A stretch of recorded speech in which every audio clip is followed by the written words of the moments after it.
Hi, my name is Shirley Muldowney. I'm a four-time NHRA Top Fuel World Champion. I ran the National Hot Rod Association races for 35 plus years, but actually I've been a drag racer for almost 50 years. I started as a street racer in upstate New York, and then in later years I moved to the Detroit area, hoping to be close to the factories so I could get that big sponsor that never came. But I managed to stay in fuel racing, fuel meaning nitromethane. I managed to stay in fuel racing for 33 years. From 1973 until I retired and took my last ride on November the 9th, 2003.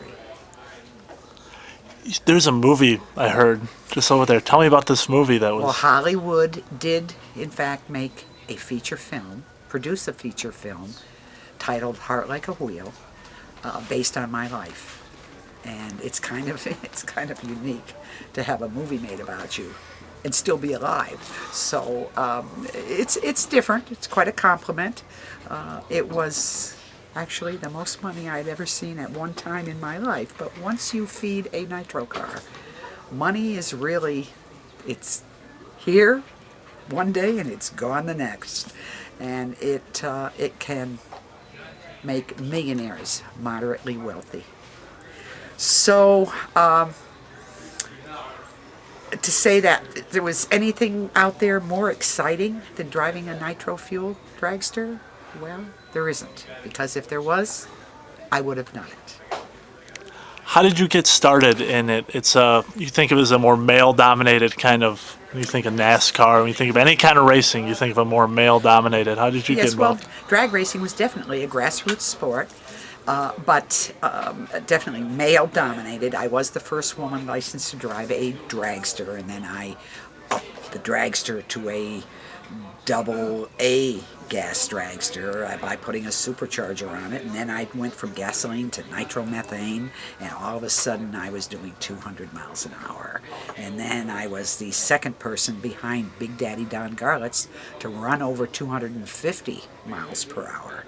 I did that in 1977, besting his mark of 250. I ran a 252 in Phoenix.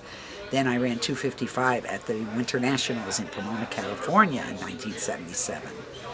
And when I retired in 2003, I ran the quickest and fastest times of my entire career for the quarter mile at 4.57 seconds at 327.66 miles per hour.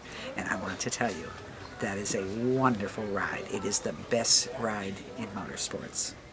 What does it take to be at the top of that sport? Like, what do you have to do in order to get better at something like that? Because when I think of like basketball, you shoot baskets. What do you do? Yes. Well, you're driving this monster machine. It is basically in the right hands of the right crew chief and mechanics. It is nothing more than a controlled bomb. But it's just something you stay consistent. You keep it. You don't get creative. You go out there and you do it the best way you can, and try not to change anything. Every track is different. The cars change with the altitude and the humidity and all the variables involved. But it truly is by far the best ride in motorsports, and I just couldn't imagine myself doing anything other than driving that car. I no longer drive the cars because the cost of it drove me to the curb. And I miss it every day of my life. One last question. What do you think? You look back. What's your greatest achievement? Is it the driving? Is it? My greatest achievement in drag racing was to be able to say, and I'm certainly not the only one, but I am able to claim the fact that I won the U.S. Nationals in Indianapolis.